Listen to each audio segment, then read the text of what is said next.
Halo kawan-kawan semua, kembali lagi bersama saya di channel Investor Logis. Di video kali ini saya akan coba menjelaskan kepada kawan-kawan semua tentang bagaimana cara saya menganalisa saham berdasarkan laporan keuangannya. Nah, dalam video kali ini saya mengambil contoh kasus adalah laporan keuangan saham Adaro di kuartal 3 2023 yang terupdate ya. Jadi kan laporan keuangan itu diterbitkan adalah di akhir bulan dalam periode bulan yang bulan setelahnya tapi di tanggal akhir dari periode bulan yang ditetapkan sebagai kuartalan itu. Misal kuartal 1 adalah kuartal itu kan satu kuartal itu kan 3 bulan. Jadi kuartal 1 itu adalah Januari, Februari, Maret. Nah, laporan keuangan kuartal 1 itu biasanya terbitnya adalah di akhir April atau di awal Mei, tanggal 1 Mei gitu misalnya. Nah, itulah kemudian dipublikasikan terus bisa di-download, dibaca publik. Dipublikasikan di mana? Bisa di Bursa Efek Indonesia atau bisa langsung kita ambil dari website perusahaannya. Kalian tinggal ketikkan aja misalnya kita ambil contoh ini ya. Misalnya saya mau laporan keuangan Adaro yang terbaru gitu kan. Saya ketik aja Adaro Energi misalnya kan. Kemudian kayak saya klik Adaro Energi. Nah, ini website resmi perusahaannya kan. Kemudian saya tinggal ganti dulu bahasanya Indonesia. Kemudian saya tinggal pilih laporan keuangan di sini kan aja. Laporan keuangan. Nah, kemudian saya tinggal nah, ini laporan keuangan dan catatan Adaro Energi. Laporan keuangan dan catatan Adaro Energi. Nah, ini 31 Oktober 2023. Nah, kuartal 3 itu kan adalah dari bulan Januari, Februari, Maret, April, Mei, Juni, ini Juli. Nah, dari bulan Juli, Agustus, September. Nah, September kan Oktober. Nah, itu kenapa laporan keuangannya terbit di 31 Oktober. Seperti yang saya bilang tadi, dia terbit di tanggal akhir di periode bulan berikutnya gitu kan. Nah, jadi inilah laporan keuangan Adaro yang saya download dan saya jadikan bahan analisa ini. Nah, ketika saya misalnya ini bukan rekomendasi beli atau jual ya. Ketika saya mau membeli saham Adaro, saya menganalisis laporan keuangannya dulu. Dari mana laporan keuangannya? Saya download tadi dari website perusahaan atau website Bursa Efek Indonesia. Kemudian saya lihat laporan keuangannya dan saya analisa. Gitu. Walaupun saya sudah analisa bisnis Adaro ini ke belakangnya, saya asumsikan bahwasanya dia wonderful company dan perusahaan yang bagus. Dan inilah bentuk laporan keuangannya. PT Adaro Energi Indonesia (Tbk) gitu kan. Nah, laporan keuangan konsolidasi interim jadi audit. Nah, kemudian kita bisa lihat di sini sesuai dengan resolusi direksi PT Adaro Energi Indonesia (Tbk) dan atas nama direksi kami yang bertentangan di bawah ini. Nah, inilah nama-nama direksi yang mengesahkan laporan keuangan ini. Tanda tangan ada Pak Garibaldi Thohir, kemudian Michael William P. Surya Jaya sebagai direktur gitu kan. Nah, direksi bertanggung jawab atas penyusunan dan penyajian laporan keuangan konsolidasian. Nah, berikut data-datanya tanda tangan materai 10.000, kemudian atas nama Pak Garibaldi Thohir. Jadi sah dia kan, sah. Nah, inilah dia. Nah, terus kita harus baca di sini keterangan yang penting ini. Laporan posisi keuangan konsolidasi interim pada tanggal 30 September 2023 dan 31 Desember 2022. Jadi artinya itu, laporan keuangan yang kita baca ini adalah laporan keuangan kuartal 3 tahun 2023 dibandingkan dengan kinerja laporan keuangan tahun 2022. Nah, gitu. Jadi, kita lihat lagi nih pernyataan pentingnya. Dinyatakan dalam ribuan dolar AS, kecuali nilai nominal dan data saham.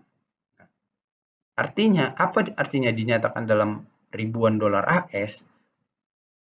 Artinya itu setiap angka yang ada di sini, di keterangan-keterangan ini, kita tambahkan nolnya 3 di belakang. Karena ribuan itu kan nolnya 3. Nah, kita tambahkan 3 nolnya di belakang. Jadi ini dibuatnya seperti ini dalam ribuan supaya angkanya tidak nampak banyak kali, supaya gampang dibaca.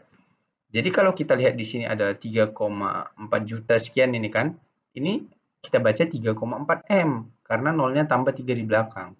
Nah, kemudian dalam dolar AS. Nah, jadi ini dalam dolar AS. Jadi kalau kita mau hitungnya, nanti kita harus konversikan lagi ke dalam kurs rupiah gitu. Nah, biasanya ada ditetapin nih. Ini laporan keuangan dikonversikan dengan kurs berapa gitu. Biasanya rata-rata kurs pada bulan laporan keuangan ini keluar gitu kan. Kita anggaplah 15.400 gitu ya. Nah, kenapa saya biasanya setelah udah ada di Stockbit sebetulnya, tapi saya baca laporan keuangannya lagi, saya memastikan untuk karena ini kan yang resminya, mana tahu ada angka yang berbeda atau jumlah yang berbeda gitu.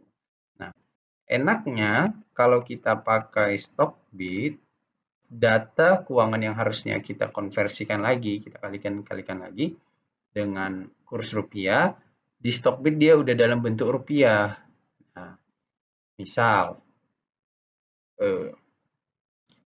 dan kalau laporan keuangan kuartal 3 ini, dia sudah diupdate dan ditambahkan total dari misalnya keuntungan kuartal 1, kuartal 2, kuartal 3 itu udah ada semua di kuartal 3 ini. Jadi udah digabung jadi satu dia. Nah, nanti kalau misalnya update lagi kuartal 4, jadi udah semua lah di situ gitu laporan keuangan tahun itu. Nah, kita uji misalnya kan. Misalnya kita lihat di sini total aset lancar dari Adro per kuartal 3 2023 adalah 4,5 M dolar gitu kan. 4,5 miliar dolar. 4536770. 4536770. Kita tambahkan nolnya 3 kan karena tadi dalam dolar ribuan AS. Kemudian kita kalikan misalnya dengan kurs 15.500. Maka kita dapat total aset lancar dari Adro ini adalah, kita catat di sini supaya gampang kita lihat. Nolnya.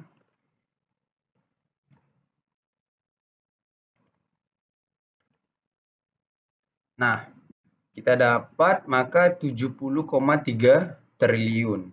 Nah, coba kita lihat di Stockbit ya, apakah hasilnya sama, total aset lancarnya 70,3 triliun. Nah, jadi, kita bisa lihat di sini total aset lancar kuartal 3 2023 dari Adro yang sudah dikonversikan ke rupiah oleh Stockbit adalah 70,2 triliun. Tadi kita hitungnya 70,3 triliun kalau asumsi kurs dolar 15.500 kan. Nah, jadi dia beda tipis-tipis saja, berarti di bawah 15.500, di bawah situ kursnya dihitung mereka dalam konversinya ke rupiah. Nah, jadi kita tinggal lihat yang di Stockbit aja nih. Beda sekian tipis saja ya, 70,261 M sama 70,3 triliun. 70,2 triliun gitu. Beda tipis saja. Berarti konversinya mungkin ke 15.400 mungkin ini. Atau 5.450 gitu. Nah, jadi kita bisa lihat dari yang Stockbit tidak salah gitu ya kan. Di laporan keuangan ini kita bisa lihat di sini bahwasanya Kastara kasnya turun karena sebetulnya ini bukan turun karena ini kan laporan keuangan 4 kuartal. Ini masih 3 kuartal, masih bakal ditambah lagi sama kuartal 4 tahun 2023 nanti. Jadi sebetulnya selisihnya cukup sedikit saja gitu. Nah, total aset lancarnya 4,5 miliar dolar yang sebelumnya 5,3 miliar dolar di tahun 2022 gitu. Nah, total aset tidak lancarnya 5,8 naik ya. Nah, kita di sini bisa tahu dari mana kenaikannya. Kalau di Stockbit kan kita nggak tahu itu, hanya angka-angkanya aja gitu kan. Nah, tapi kalau di sini kan kita bisa lihat nih. Misal di aset lancar Kastara kasnya 3,4 miliar dolar, kemudian turun dia kan dari tahun 2022 sebelumnya kemudian ada utang usahanya turun, kemudian persediaannya naik, ini kan persediaan. Nah, persediaan. Kemudian kita bisa lihat di sini kalau aset tidak lancarnya terjadi kenaikan di investasi pada Ventura bersama.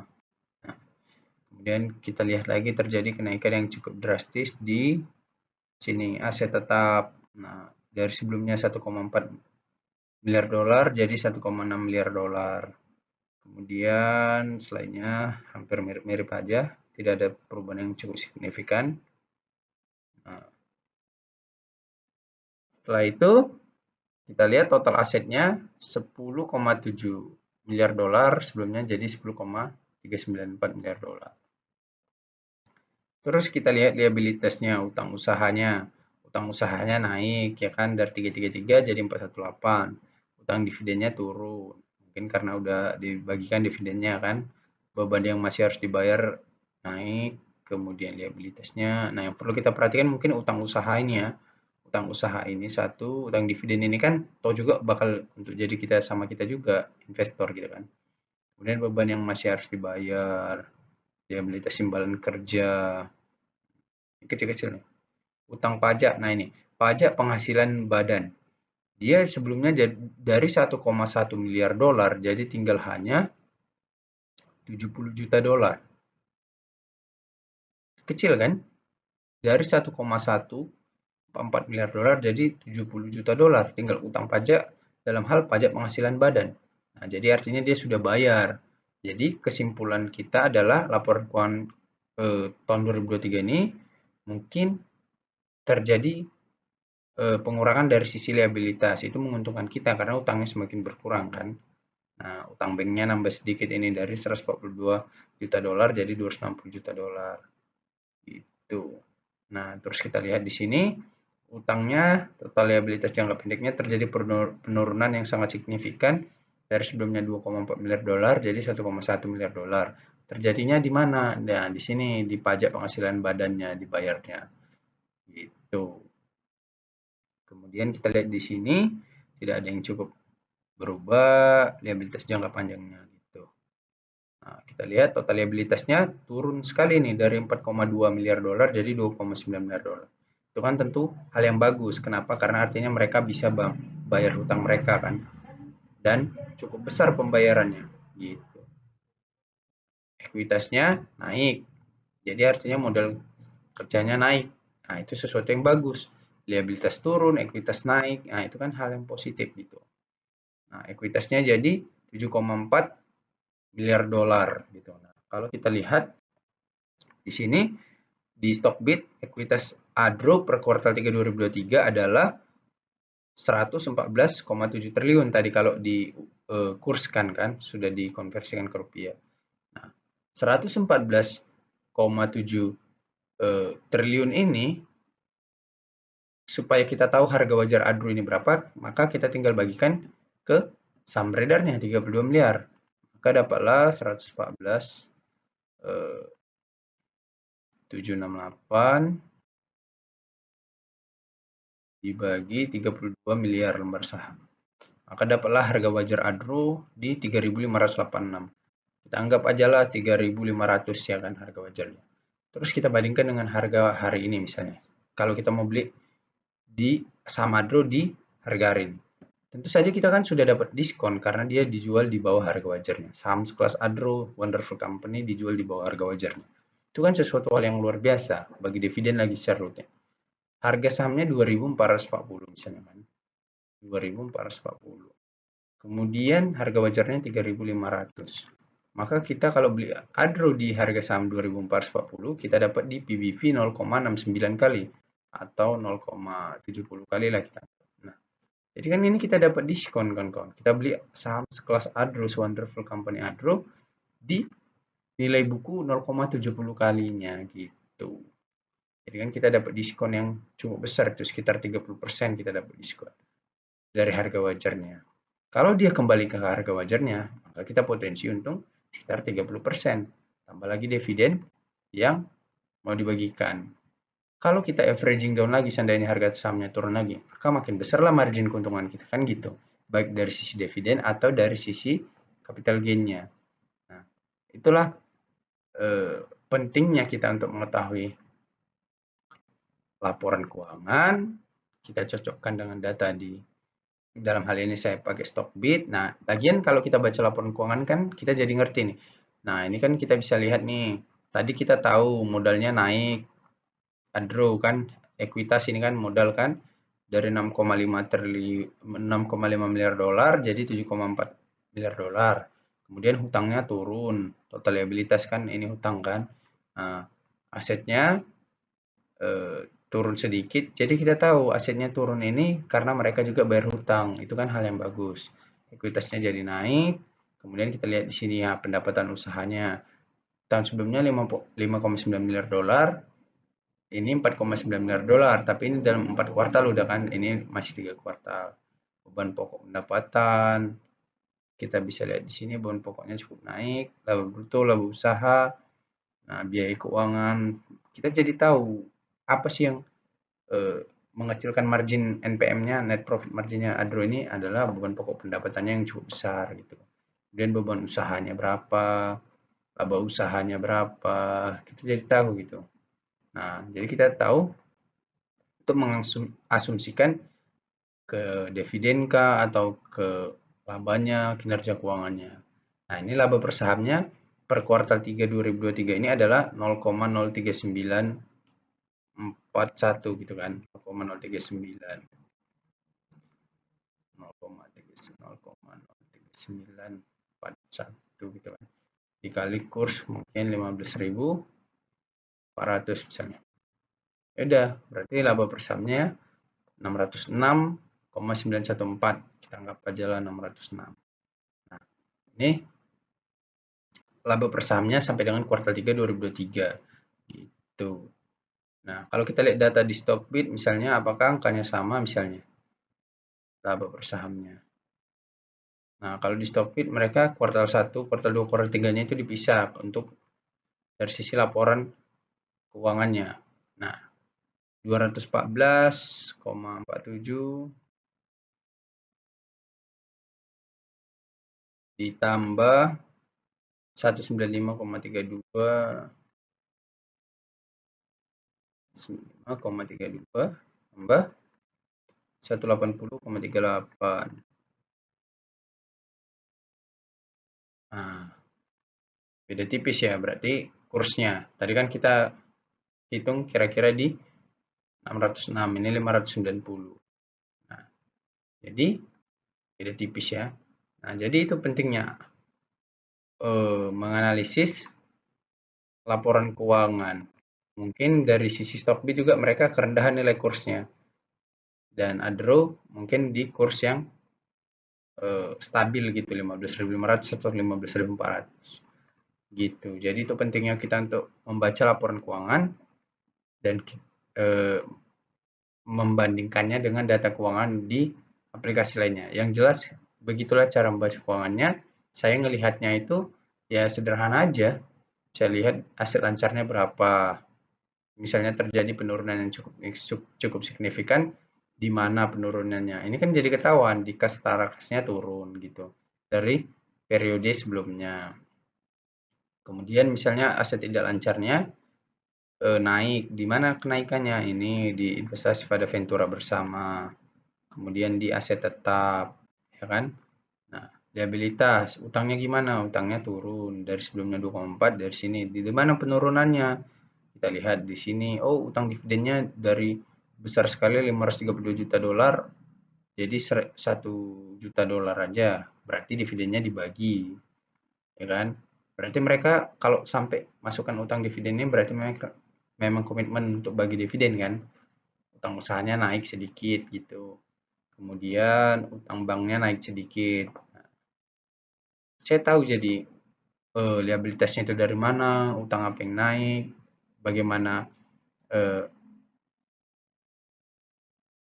korelasinya dengan kinerja harga sahamnya gitu. Jadi kita tahu mengambil keputusan yang tepat. Itu fungsinya kita mengetahui membaca laporan keuangan. Oke, saja kawan-kawan yang bisa saya sampaikan. Semoga bermanfaat dan terima kasih. Halo kawan-kawan semua, untuk kamu yang belum mengetahui tentang investasi saham sama sekali, alias dari nol, tetapi ingin menjadi tahu dan membutuhkan bimbingan pengetahuan, di sini saya sudah menuliskan e-book yang dapat membantu kamu untuk memahami tentang investasi saham dan langsung praktek menjadi investor saham. Untuk kalian yang berminat, silakan hubungi WhatsApp di bawah ini ya. Untuk kamu yang sudah paham tentang dasar-dasar investasi saham, tetapi belum memiliki teknik analisa dan pemahaman untuk menciptakan portofolio investasi saham yang santai tetapi menguntungkan dan membutuhkan pengetahuan itu, di sini saya sudah menuliskan e-book untuk membantu kalian ya kawan.